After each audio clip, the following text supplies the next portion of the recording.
एक समय की बात है, असम के एक छोटे से गांव में दो भाई रहते थे। वे दोनों भाई ही किसान थे और उनके पास खेत का एक टुकड़ा था जिस पर वे धान उगाते थे। एक साल उनके खेत में धान के पौधों के बीच एक गौरैया युगल ने अपना घोंसला बना लिया। कुछ समय बाद मादा गौरैया ने दो अंडे दिए और उनके फूटने का उत्सुकता से इंतजार करने लगी। अंडों को गर्म रखने के लिए मादा गौरैया और नर गौरैया बारी बारी से घोंसलों में बैठते। जल्दी ही उनके अंडों में से दो नन्ही गौरैया निकल आईं। नर और मादा गौरैया दोनों की खुशी का ठिकाना न रहा। वे प्यार से अपने बच्चों का लालन पालन करने लगे। धीरे धीरे उनके बच्चे बड़े होने लगे। इस बीच धान की फसल खड़ी हो गई। रोज दोनों भाई खेत पर आते और पौधों में पानी डालते। धान अच्छे से उग सकें इसके लिए वे आसपास से झाड़ झंखाड़ को भी हटाते रहते। जल्दी धान की फसल कटने के लिए तैयार हो गई।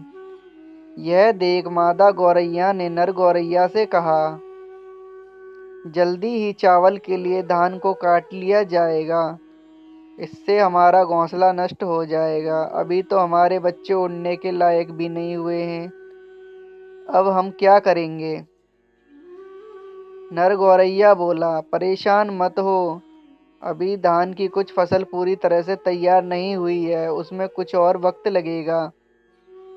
हम अगले हफ्ते से ही अपने बच्चों को उड़ना सिखाना शुरू कर देंगे। जल्दी ही वे अपने बच्चों को उड़ना सिखाने लगे। रोज वे उन्हें उड़ने के लिए कहते, पर बच्चे तो अभी बहुत छोटे थे। यहाँ तक कि उनके पंख भी पूरी तरह से नहीं उगे थे। फिर एक दिन उन्होंने दोनों भाइयों को बात करते सुना। यह फसल अब कटने के लिए तैयार हो गई है, छोटे भाई बड़े भाई से कह रहा था। बड़ा भाई बोला, तुम ठीक कह रहे हो, हमें जल्दी ही कटाई शुरू कर देनी चाहिए। लेकिन यह बहुत ही बड़ा खेत है और हम अकेले यह काम नहीं कर सकते। छोटा भाई बोला, हाँ मैं भी यही सोच रहा था, चलो चलकर इस बारे में गांव की परिषद से बात करते हैं। अगर सारे गांव वाले हमारी मदद करते हैं तो हम एक ही दिन में फसल की कटाई कर सकेंगे। बड़ा भाई यह सुन मन बहुत खुश हुआ और बोला, बहुत बढ़िया विचार है। मैं कल ही परिषद से बात करता हूँ और इतवार को हम कटाई कर लेंगे। यह सुन मादा गौरैया रोने लगी। रोते रोते बोली, हमारे बच्चे तो अभी उड़ भी नहीं सकते, अब हम सब मारे जाएंगे। नर गौरैया मुस्कुराता हुआ बोला, चिंता मत करो, मैं तुम्हें यकीन दिलाता हूँ कि इतवार तक वे फसल नहीं काटेंगे। मादा यह सुन शांत हो गई, पर वे बच्चों को लगातार उड़ना सिखाते रहे। इतवार की सुबह मादा इतनी परेशान थी कि वह ना तो खा पा रही थी और न ही वह रात को सोई थी। पर नर गौरैया एकदम अस्वस्थ था। आश्चर्य की बात तो यह थी कि इतवार आकर खत्म भी हो गया और उस दिन न तो दोनों भाई आए और न ही गांव वाले। सोमवार को दोनों भाई फिर से खेत पर पहुंचे। बड़े भाई ने छोटे भाई से शिकायत की, गांव वाले इतने आलसी हैं कि कोई भी इतवार को यहाँ नहीं आया। छोटे भाई ने मायूसी से कहा, मुझे तो अब चिंता हो रही है, अगर फसल को नहीं काटा गया तो यह बर्बाद हो जाएगी। बड़ा भाई बोला, मैं ऐसा करता हूँ कि कल अपने पड़ोसियों से मदद करने को कहता हूँ और फिर अगले इतवार तक हम इस फसल को उनकी मदद से काट लेंगे। बड़े भाई ने सुझाव दिया। छोटा भाई बोला, हाँ इस तरह हम 2 दिनों में फसल काट लेंगे। यही सोच दोनों घर वापस चले गए। मादा गौरैया अभी भी चिंतित थी क्योंकि उनके बच्चे अभी उड़ने के काबिल नहीं हुए थे। पर नर गौरैया बोला, परेशान मत हो, वे अगले इतवार भी फसल को काट नहीं पाएंगे।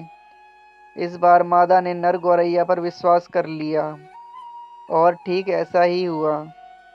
अगले इतवार ना तो दोनों भाई आए और न ही उनके पड़ोसी।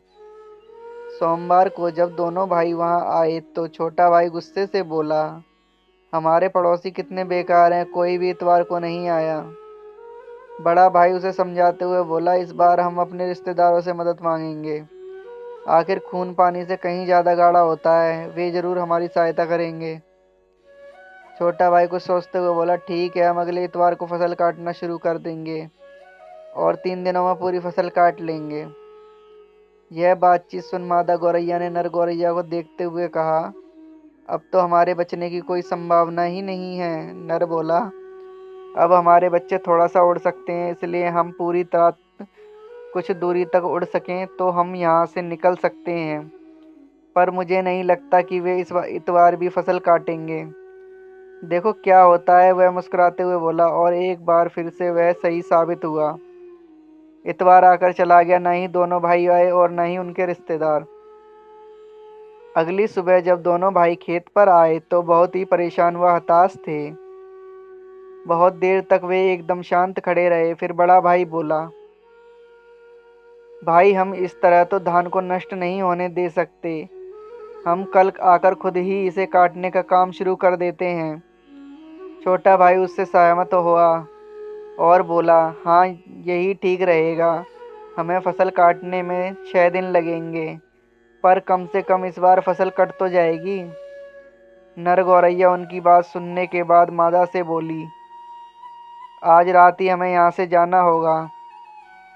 मादा गौरैया बोली, हो सकता है वे कल भी फसल को ना काटें, आखिरकार वे तो कब से इस काम को टालते आ रहे हैं। नर गौरैया बोला, अब तक वे अपने काम के लिए दूसरों पर निर्भर थे, इसलिए उनका काम पूरा नहीं हो पा रहा था, पर अब उन्होंने इसे खुद करने का निश्चय किया है। अब तो काम पूरा हो ही जाएगा। उस रात गौरैया युगल अपने बच्चों के साथ वहां से उड़ गया और अगली सुबह दोनों भाइयों ने फसल काटनी शुरू